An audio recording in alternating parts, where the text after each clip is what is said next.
JJ Walker is on his way in. Jimmie Walker is in town, everybody. We had such a packed show for the 4 hours that unfortunately we could not fit him in. He stood us up yesterday, although I understand it wasn't an actual stand-up. His people couldn't get in touch with my people who can. I hate the whole people thing. This is the part of I need to control my own life, but I can't.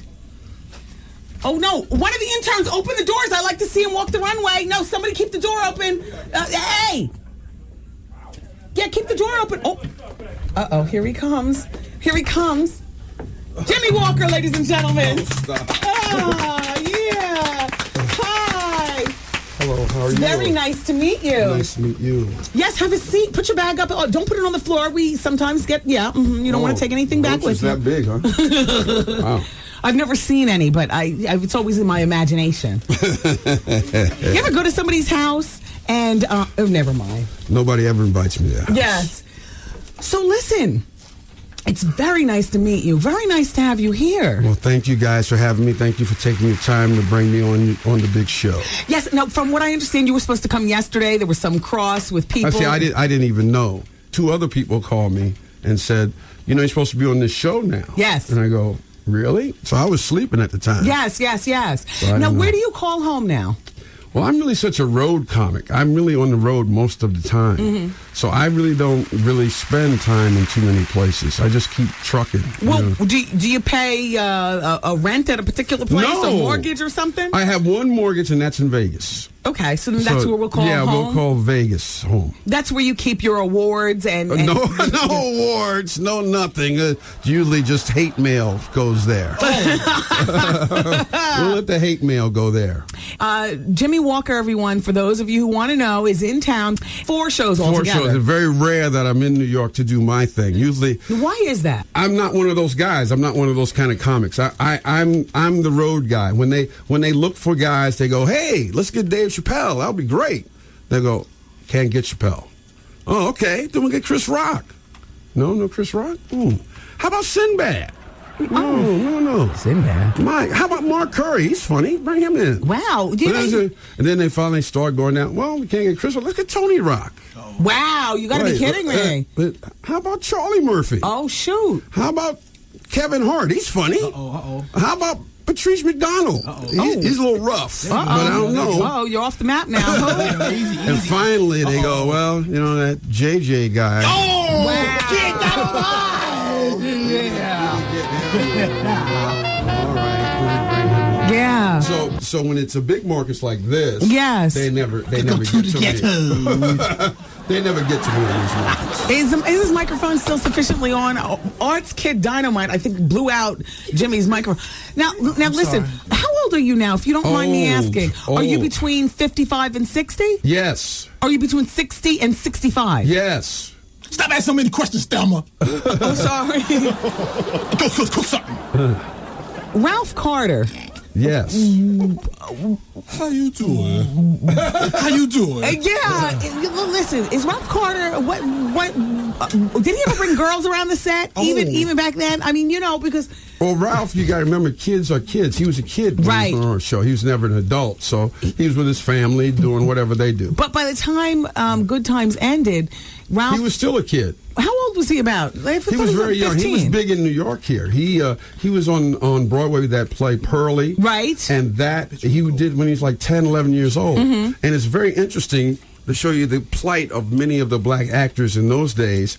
We couldn't get Ralph. Norman Lear couldn't get Ralph because Pearly was a big hit on Broadway. Mm-hmm. And they wanted to get Ralph. They couldn't get Ralph. So they said, when we were doing the pilot stuff, it wasn't the pilot, but the first couple episodes, they said, well, let's get somebody else to do that role just in case we can't buy the contract out. Okay. So they got somebody else to do the role, and the guy did the role, and he was fabulous. There was absolutely no problem at all. He played the kid, and he was the son, and he was great. Mm-hmm. And finally, just before it went to air, they got Ralph. They bought him out of his contract. Well, the guy they had, and we had to reshoot it, was Lawrence Fishburne. Wow! Who knew? Lawrence Fishburne was a little kid then. And I always say to Lawrence when I see him, I said, do you know how your life would have changed forever? You never have this credibility. Now he's Othello. Right. He's a big-time legit actor. I said, right. You'd have never had that if you did. And he was so crushed. Do you find that because you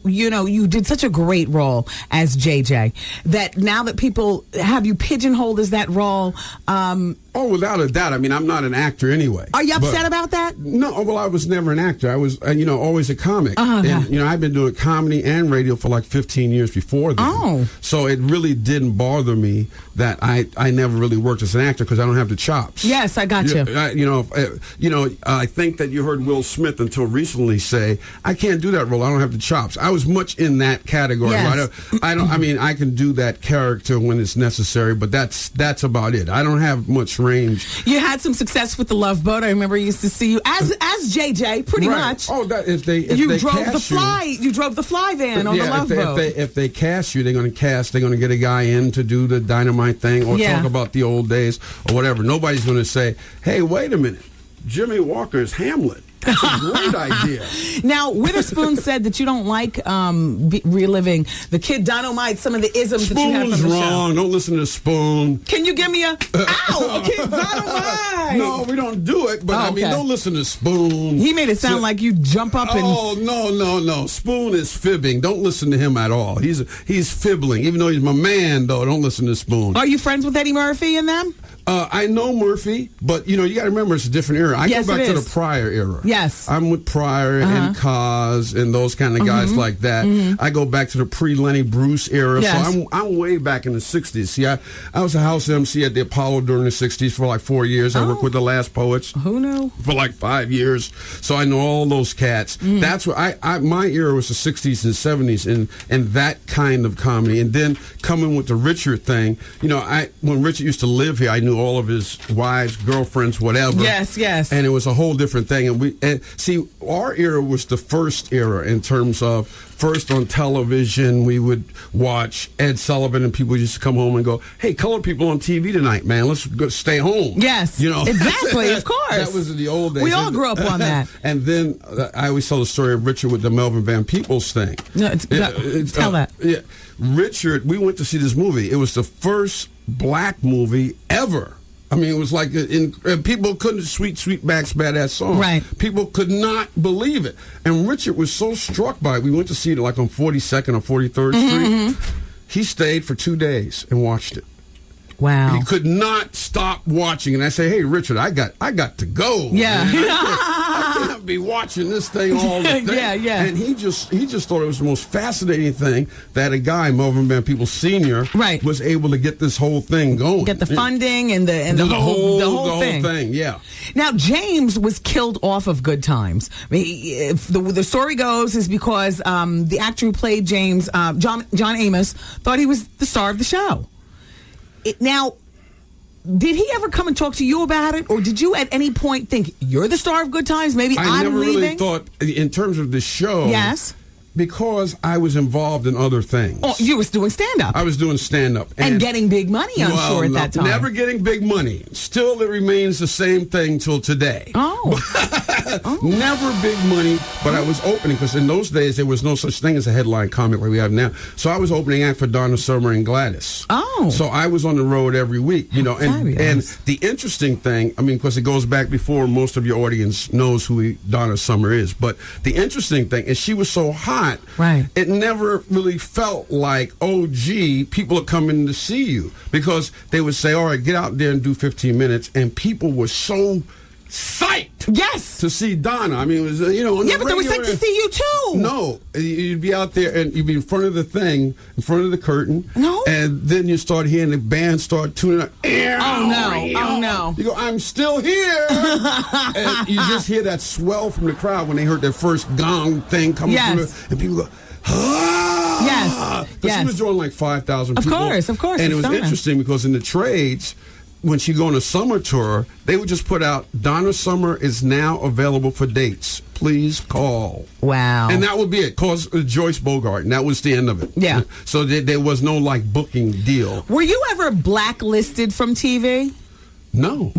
Blacklisted from the cruise lines, though. They just threw me off. Well, because you did Love Boat? No. Tell me why. They threw me off because I did some George Bush jokes. Oh. So they said, well, then this is recent. Yeah, this was in the last year. Because I was getting ready to ask you, after that question, what type of, do you curse? Do you use the N-word? Do you use the F-word? No. See, that makes me different in terms of, I've never been a dirty act. I never could be a dirty act. It never, a mature act. You got all the guys now because of Richard. Right. Which I always bring on Paul Mooney. Because Mooney really led Richard. People, Mooney was the guy who put all that together. Right. He wrote jokes for him. He was the guy who kept Richard together, made sure he had an organization. He listened to every set because Richard would do 2 hours. Yes. And Richard didn't know what he said. Yeah. And so Mooney would say, here's what you said, here's the way to do it, put it together. So, but Mooney was doing that in the 60s. Right. When we were way back then. Right. So I was always clean because I was a guy who wanted to do Johnny Carson. Okay. And that was the goal at the time. Now, those days are over. Since Def Jam and everything,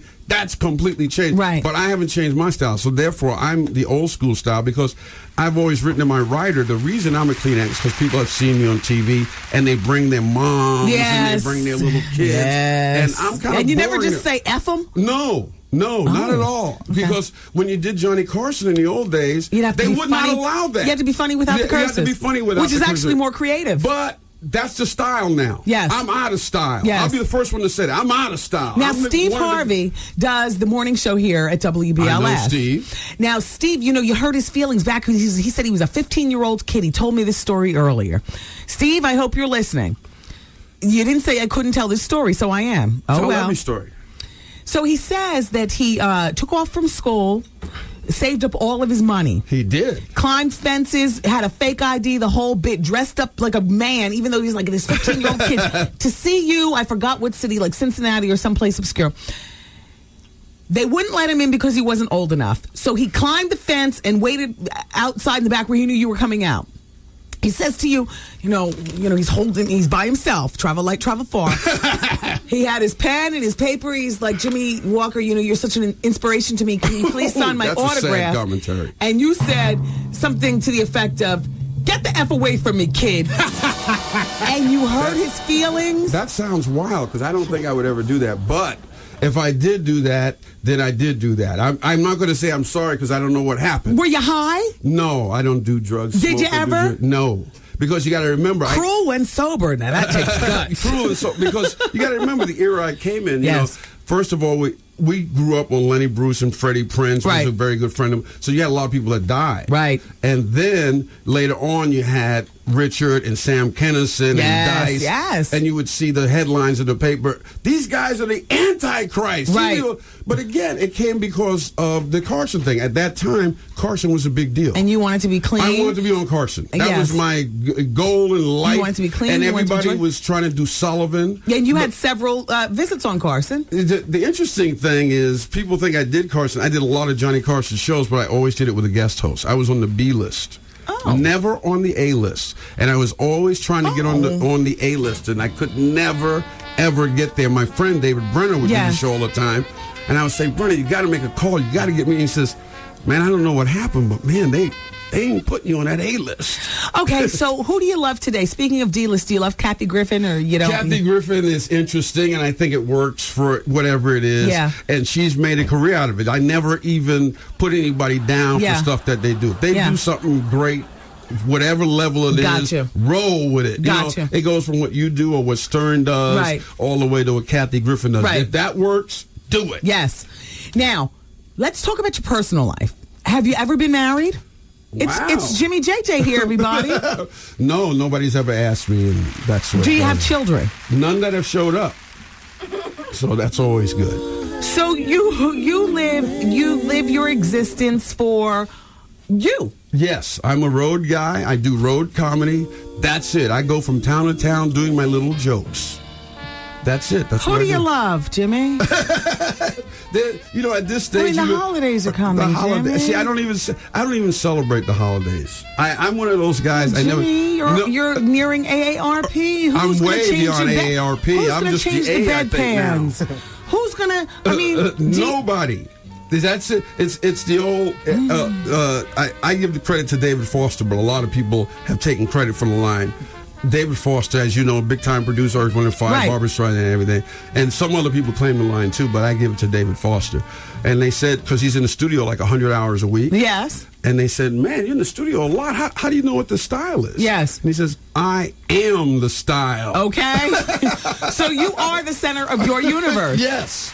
Yes. Does it ever get lonely during the holidays? No. I'm just the opposite of everyone else. Everybody else is complaining about family. Yes. But see, when you go out with girls and do whatever, you find out they all hate their families. Yes. They all hate their ex-husbands. How old are these girls? What are they, like 22? No, Big breast implants? No. White? No. I don't even really see. I would never go out with a 22-year-old. That would be not good for me. What's your age range? 40 plus? 50 40 plus? plus. Have to be 40 and 50 in good shape. Held with no together. kids. Yeah. With no kids. No kids, because then you'll have to hear about the ex-husband, and then because the guy is a moron and he has a kid, and then he won't pay the money, and he's got a new girlfriend who's 11, and they hate him. Yes. And the kids, she turned the kids against him. No, wait a minute, he turned the kids against her. Can I ask you a question? When's the last time you had sex? Oh! Well, it could have been recently. You got to remember, I am a road comic. Okay. So those things do happen. Yes. Yes, those things. But that's just a vessel that you're filling temporarily. Well, that's sex. You said sex. You didn't say love. You said sex. I'm turning on the literal dial. Oh. I don't like it for you. I'm a woman. I'm sorry. I'm a little bit softer and pinker. I don't even want to go there. The pink part. I didn't even go there. I left that alone. You ever been hit on by a man? Oh! No. I don't get hit on by women. It's always a battle. Oh! It's a battle with women. My thing is with women, they know within the first 2 minutes whatever's going to happen. So you don't say whatever you're going to say. Don't come up with any fancy lines. Yes. Stand there and go, hi, hello. How you and doing? Then if they don't dig you, it's over. You can never talk a woman into it. You can talk yourself out of it, but you can't talk yourself into it. Oh, wow. If they don't like you, you're done. If they like you, you got to be a complete moron. Their thing is, don't say anything stupid. Yes. You got it. There's tragedy in your comedy. The strategy in my life. but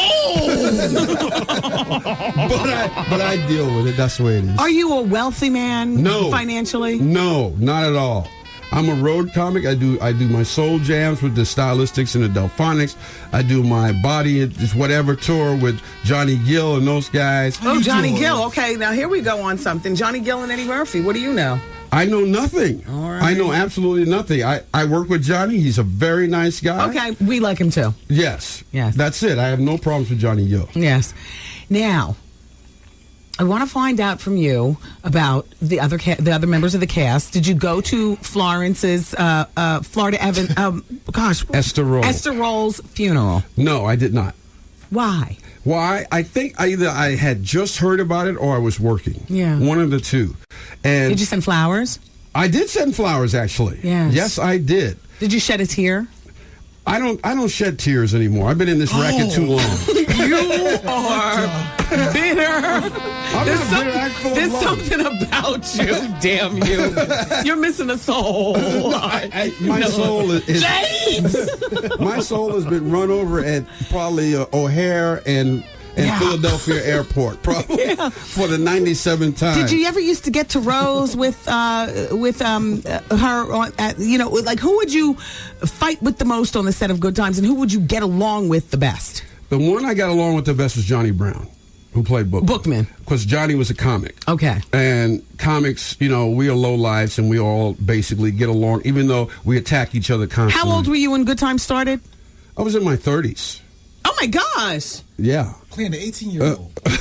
But you know what? That's that weight. You were such a skinny kid. I mean, you look good now. You put on a few you don't pounds. have to say that. But you were so thin. You were able to pull that off. You were in your 30s, though. Yeah, I was in nightclub comedy. You got to remember, I'd opened for Miles Davis, and I'd done the Motown Review for like 5 years. Had you ever had sex with your TV sister? Oh. Bernadette was married. She was constantly married. Oh, and wow. she's still married. That's why marriage, that's not my thing. I always see people constantly trying, but they keep failing. Would she come to the set sometimes, crying regarding, the night before? Or being a comic, people are always complaining. Yes. You don't listen anymore. Yes. You don't hear it. People, and you go out with women and you hear their complaints about their husbands, boyfriends, kids, Yes. money. So after a while, you just learn to say, I'm on autopilot. Yes, were you starstruck when a Jackson entered the set? Not at all. Not at all. I remember Janet Jackson was a little kid. Yes, Penny. I was a Michael Jackson fan. Yes. Would Michael ever come to the set? with his Yeah, sister? Oh, sure. Because you have to have an adult, and people would bring their kids. And sometimes Michael would be the adult to supervise Janet? No, but he would be with his mom. Okay. Or he would be with Rebe or Latoya. Would Rebe ever be with another little girl?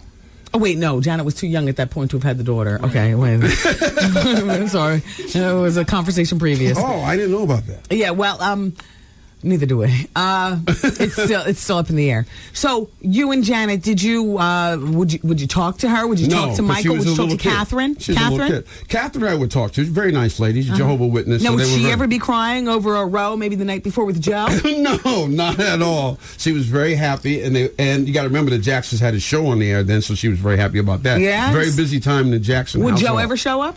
No, never saw Joe, but I always tell this story, which is interesting because I like every other comic and every other black comic in America. I do Michael Jackson stuff, so I'm opening for the Soul Jam thing. Yes, and we're in like a 3,000 seat place, and I'm doing a thing, and there's people wandering around. There's always people wandering around.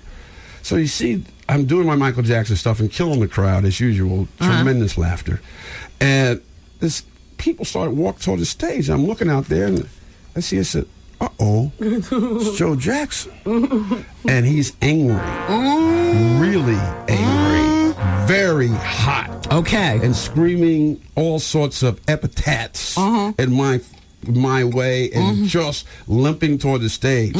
So what I did was I grabbed him, and I grabbed his hand, and I turned him around to the audience and said, the guy I was just talking to about, the king of pop, well, here's the man who created him, Joe Jackson. You turned it all around. And the crowd started applauding, and he looked at the crowd, and he started waving at the crowd, the anger, and he looked back at me, he just like, you mother father.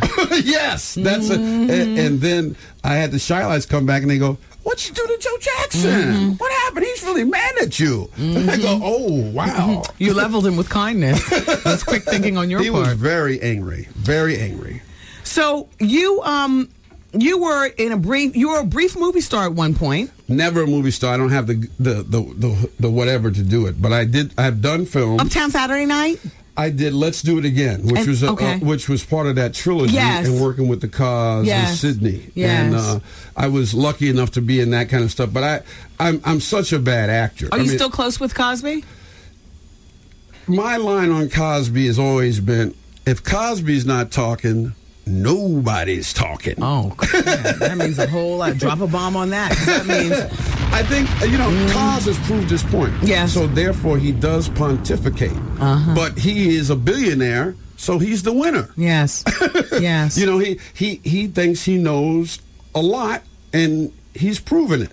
He's had chops to do it in terms of his commercial success, so you don't argue with him. But he continues his bombacity. And I like Cos. I think he's great. But he's always got to get in there. Yeah. He's not the guy who's going to say, hey, what do you think? His opinion's got to be heard. It got to be heard loudly and constantly. But he's a good cat. I mean, he's all right with me. So, in conclusion, I'm leaving now. Yes, you've been a fabulous guest. No, I haven't. I've been just a peaceful guest. Well, I mean, we talked about your sex life. There's none of that.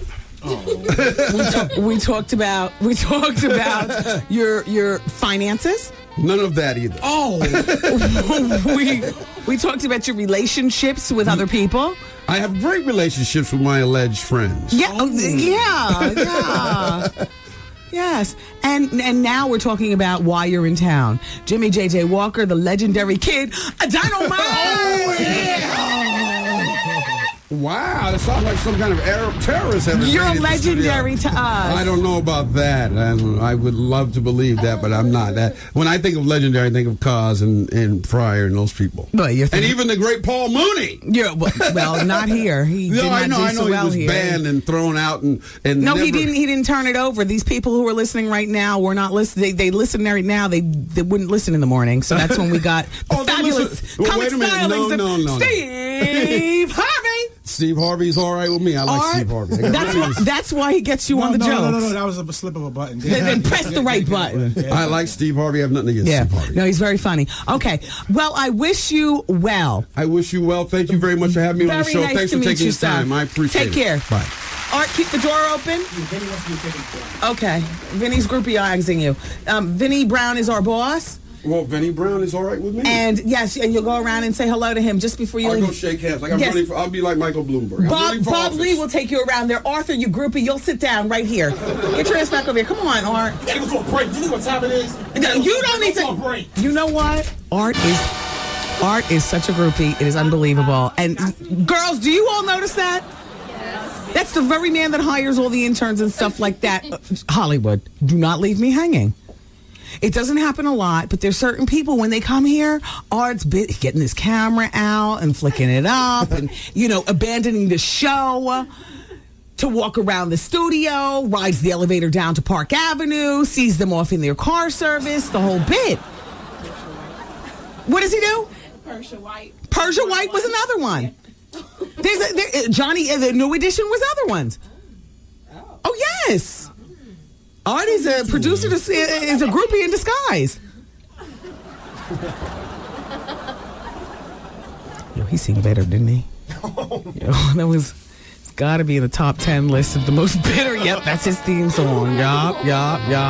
But you want to know what? That's that comedy tragedy thing that makes comedians great. Yup. You all, we're going to ride you out on the Jimmie Walker theme song. We're going to a break, and we'll be back on 107.5 WBLS.